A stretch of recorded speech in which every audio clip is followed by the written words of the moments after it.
I woke up to two small nephews and a tiny niece climbing out of the couch cushion fortress we built on the bedroom floor, jumping on my bed to wake me. I was in my early 20s and loved my sister's kids, the weasels as I affectionately called them. On our many weekend sleepovers, I let them wake me at the ass crack of dawn. I wish we lived here, 4-year-old Katie said at breakfast. It wouldn't be as fun, I answered. Now I'm the aunt. I don't get to see you every day, so when I do, it's late nights, treasure hunts in the woods, dessert pizza. If I was responsible for you all the time, we'd have homework, bedtimes, healthy foods. Like a mom, she said, full mouth dripping. When will you have kids so we can play with them? Chew, I said, you're gonna choke. Cousins, her older brother Lee shouted.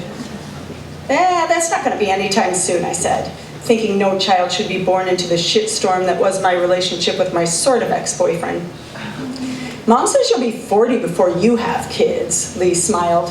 What? I laughed, nearly spraying the table with cinnamon life. I'm gonna ask your mom about that. Jake, who was between Lee and Katie in age and always one step ahead, was quiet, pondering. As he chewed his cereal, I watched the thought arrive. Guys, if she has kids, she won't have time for us. Their eyes widened. That's not totally true, I said. I'll always make time for you guys, but when I have my own kids, there will be less slumber parties. Not if, when. A word spent with unquestioning confidence. A safe and faraway assumption, believing I'd have my own tribe to follow down the paths worn in the woods by those around the table that morning. Spoiler alert, my sister was wrong. 40 has come and gone, and this mama ain't got no babies. When I was 13, 14, 15, as my body began to curve and spread, I'd stand in front of the full-length mirror in my bedroom with a wadded-up shirt under the one I was wearing. T-shirt for the first and second trimester, sweatshirt for the third. I took the business of making it look real very seriously. When I was sure it was right, I'd step back from the mirror, discovering who I'd become, a calm smile spreading across my face. Butterflies releasing in my true tummy. I turn sideways and stare at the roundness of it, rubbing my hands over it, cupping them underneath as if the weight demanded more support. Standing there for the longest time, feeling beautiful, enchanted by my reflection, unable to take my eyes off the woman waiting for me. I had things I wanted to do first, though, acting, writing. It took me years to stabilize the overwhelming anxiety that limited me for so long and get started in life. I just assumed I'd find the right person, the right time for children.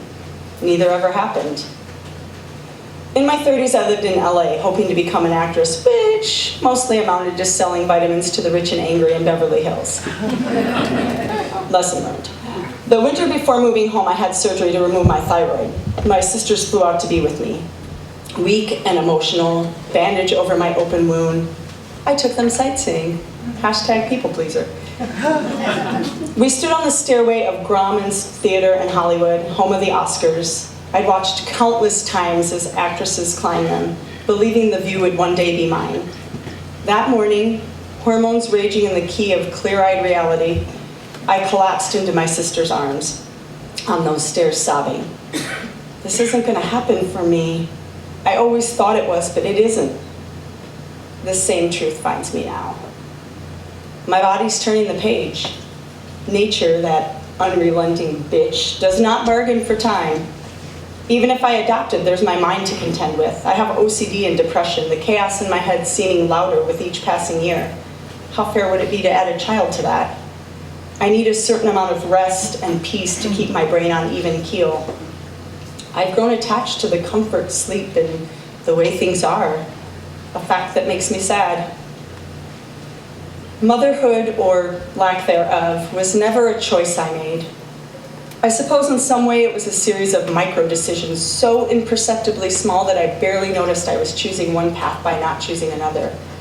Still, there's no moment in the road behind me that I look to and say, that was the time, or that man should have been the father.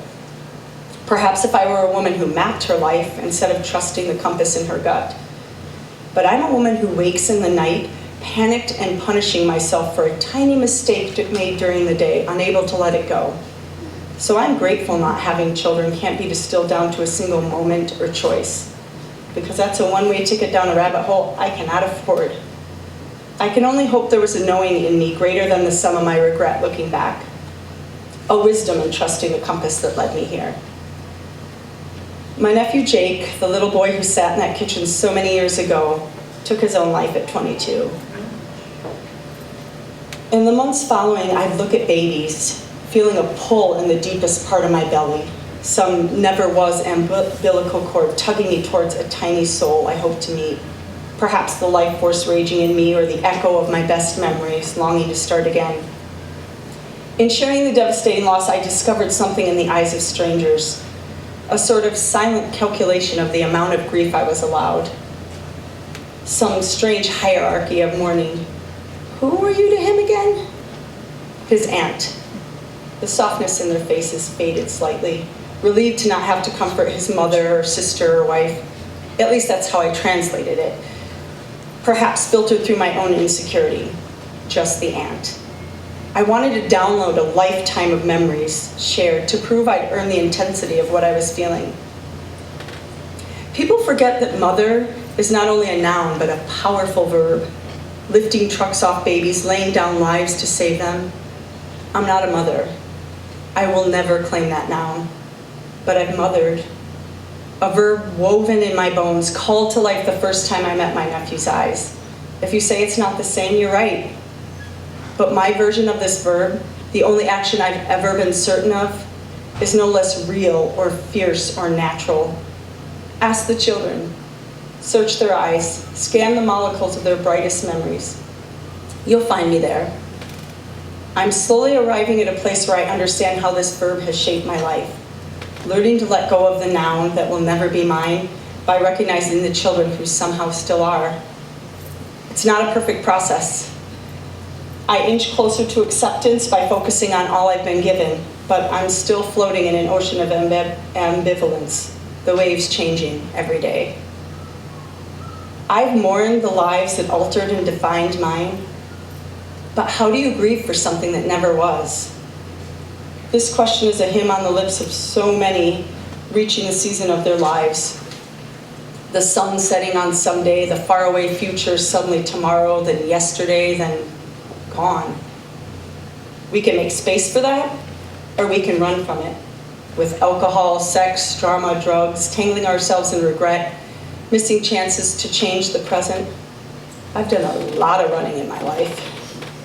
Now I search for the courage to sit still and level my face at the reflection of the life I've created. When I ache for the voices that will never wake me for breakfast, I'm comforted by the ones that did so long ago, when I thought being an aunt was meant to prepare me for motherhood. Turns out, this is the journey I was built for. Privileged to watch these amazing beings evolve, their lives expand. No longer children, but still present in my life in one form or another, saving me from myself with every visit, call, text, or memory. What more can you ask for?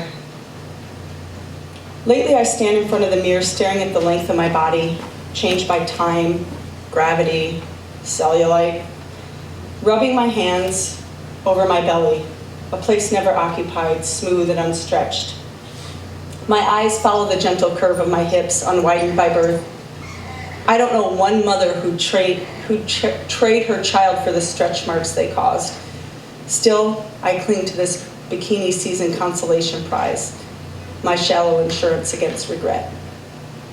As I take in the naked truth of who I've become, this body home to the choices I've made, I search for her, beyond the shape I thought she'd carry. Meeting her eyes, I offer a soft smile, opening my empty arms to this woman waiting for me.